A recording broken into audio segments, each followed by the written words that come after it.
Salut tout le monde. On recommence. Salut tout le monde et bienvenue dans cette nouvelle vidéo. J'espère que vous allez bien. Moi ça va super bien et c'est toujours un plaisir de pouvoir faire des vidéos sur YouTube. Tout d'abord merci encore à toutes les personnes qui ont repartagé la dernière vidéo que j'ai publiée sur YouTube. Merci à tous.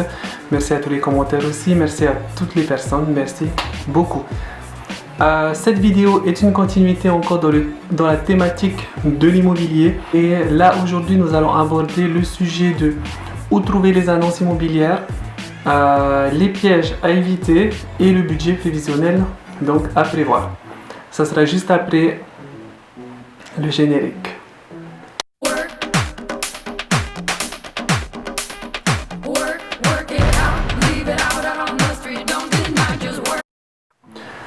Premièrement, donc, où trouver des annonces immobilières? Bien sûr, sur Internet. Vous avez la chance, il y a beaucoup de sites Internet où vous pouvez trouver des annonces immobilières, que ce soit Le Bon Coin, Se Loger, Bien Ici, Paris Vendu. Franchement, sur tous ces sites, vous avez un grand choix d'appartements.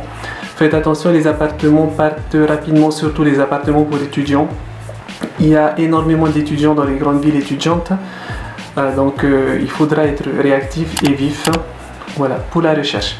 Donc sur ces sites-là, vous allez trouver donc des annonces publiées par des agences immobilières ou par des particuliers. La grande différence, c'est bien sûr les frais d'agence immobilière. C'est beaucoup avantageux financièrement de passer par un particulier. Mais il faut savoir que beaucoup de particuliers maintenant passent en gestion de leur appartement aux agences immobilières. Voilà. Après, si vous avez la chance de passer par un particulier, franchement, c'est le top. Il n'y a pas de frais d'agence immobilière, surtout quand on est étudiant, on vient de très loin. On n'a pas non plus envie de dépenser des masses. Après, une autre source d'information pour trouver des annonces d'appartements dans les groupes Facebook. Dans la plupart des grandes villes étudiantes en France métropolitaine, vous avez des groupes Facebook et dans toutes les villes en général.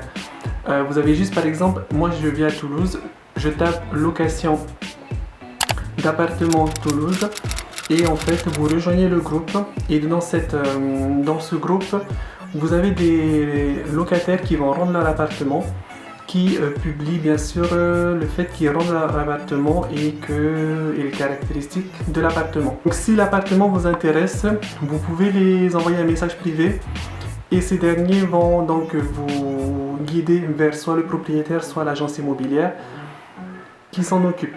Et franchement c'est assez sympa, donc n'hésitez pas de vous inscrire sur les groupes de location d'appartements. Après Polynésiens, nous Polynésiens, on peut passer aussi ça serait bien de rejoindre le groupe de l'AEPF, l'Association des étudiants de Polynésie française.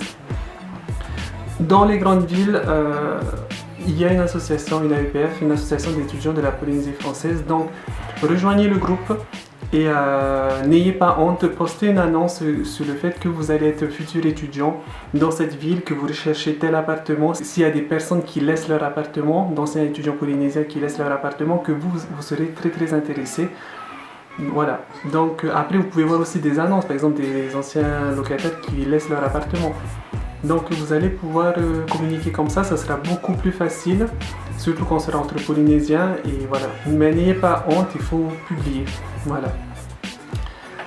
Moi c'est les trois grandes sources d'informations pour rechercher un appartement. Déjà avec internet et tous les sites, vous avez toutes les annonces. Donc très important, quand vous recherchez votre appartement, soyez sur place. N'appelez pas de Tahiti, déjà ça va faire des coûts en moins. Et les agences immobilières ne vont pas prévoir des rendez-vous pour vous 2 semaines après, 1 semaine après, il faut que ça soit le plus rapidement possible.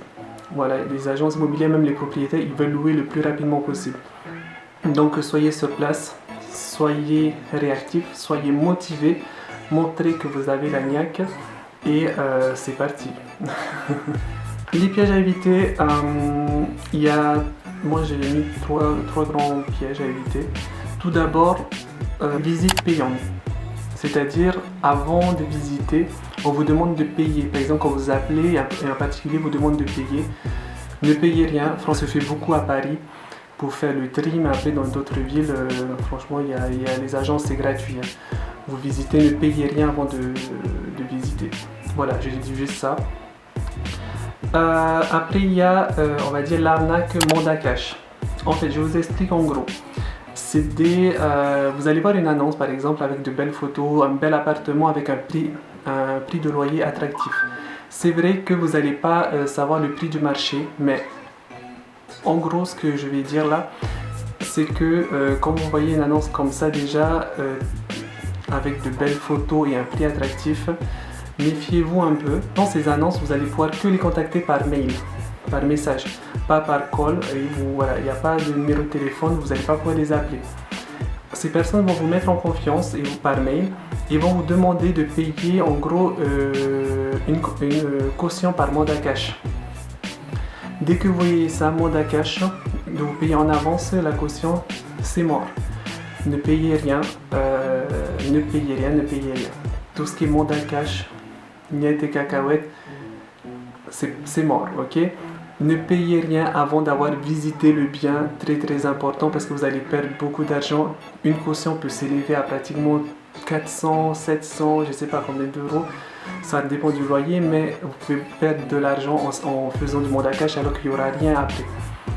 Voilà, arnaque mandat cash, niet et cacahuètes. Ne faites rien du tout, voilà, changez d'annonce, appelez ailleurs. La troisième arnaque, moi je dis c'est une arnaque, c'est les marchands de liste. Je vous explique, moi j'étais arrivé à Bordeaux, j'avais fait le tour des agences immobilières, j'avais pris des rendez-vous et tout, et dans la même journée je m'étais j'étais allé dans une sorte d'agence, c'était pas vraiment une agence, où ils vendaient des listes avec les numéros des propriétaires à contacter. J'ai payé 100 € en gros. Ce qui fait en francs pacifiques 12 000 francs. Et je vous explique, c'est que sur tous les numéros, personne ne m'a répondu, aucun des propriétaires m'a répondu. Il faut savoir que j'ai appelé quelques heures après et ouais, aucun des propriétaires m'a répondu, donc je trouve ça un peu une arnaque. Vaut mieux passer par une agence que de perdre des sous. 100 balles quand même, c'est beaucoup. Voilà, c'est les marchands de liste. Après ces arnaques, ces pièges à éviter, on va parler du budget. Il faut savoir, donc, moi je vais vous parler, je vais faire un exemple par rapport aux appartements qui sont dans le sud-ouest, on va dire Toulouse-Bordeaux, ça se vaut un petit peu.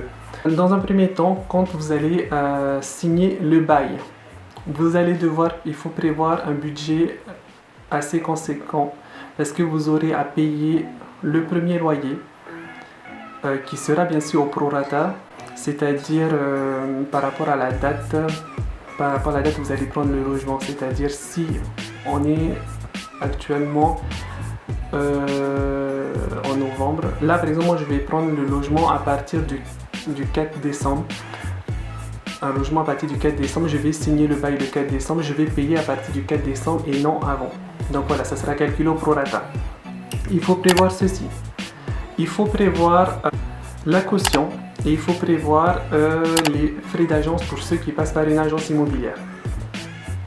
Concernant le premier loyer, tout d'abord, très très important quand vous êtes étudiant sur Toulouse ou sur Bordeaux, vous pouvez trouver un logement à maximum 600 € pour un T1 ou un T2. Après, je ne vais pas parler de superficie, mais vous pouvez trouver un logement qui est suffisant, qui est confortable, juste pour un loyer maximum de 600 €. Je vous explique, moi, sur Toulouse, on peut trouver un T1 en centre-ville à 450 € pour 20 mètres carrés. C'est totalement suffisant. Vous avez une petite kitchenette, vous avez une salle de bain privative, des toilettes privatives et un endroit pour mettre un bureau et un clic-clac. C'est suffisant pour un étudiant. 450 €. Voilà. Ça, je parle bien sûr de logements non meublés. Bon, après même en meublé, vous pouvez trouver, hein, pour étudiants, maximum 600 euros. Franchement, on peut trouver. La caution. La caution, en gros, c'est un mois de loyer hors charge. En gros, ce que je vous conseille, pour faire de manière prévisionnelle, c'est sur le montant du loyer. Après, vous allez le voir, hein, en regardant sur les annonces. Mais moi, pour l'exemple, par exemple, sur un loyer de 450 euros pour un studio, je retire par exemple 50 euros de charge. En gros, il va falloir prévoir 400 euros en plus de caution. Si vous passez après par une agence, il y a bien sûr les frais d'agence. Les frais d'agence, ça dépend, mais en moyenne, c'est en moyenne moins élevé que le loyer. C'est en gros un mois de loyer hors charge. Comptez un mois de loyer hors charge. Ça veut dire, ça va vous faire 450 euros. J'ai compté tout le mois, hein, de loyer, plus 400 euros pour la caution et 400 euros de frais d'agence. Ce qui vous revient en gros à 1200 euros. Ouais, à prévoir le premier chèque, à prévoir lors de la signature du bail. Donc il faut avoir les fonds nécessaires. Après, si vous ne passez pas par une agence, vous retirez 400 balles. Hein. Après, en France, ce qui est très cool, c'est qu'on a l'aide au logement, l'APL. Cette aide au logement, vous pouvez le demander sur la CAF et vous pouvez le demander après avoir signé le bail. Okay. Et cette aide au logement varie entre 100 à 150 euros pour un étudiant. C'est pas négligeable. Sur un loyer de 450 balles, de 450 euros, vous payerez que 350 euros. Et franchement, c'est très intéressant. Donc je vais conclure la vidéo ici. J'espère que ces points vous ont intéressé. Ça pourra vous aider sur vos recherches d'appartements et sur votre installation sur la France métropolitaine. En tout cas, moi, je vous fais d'énormes bisous. N'oubliez pas de vous abonner, de mettre un petit like, ça fait toujours plaisir, de partager et d'activer la petite cloche pour savoir quand je publie de nouvelles vidéos. Merci beaucoup. Always remember who you are. Hey. If you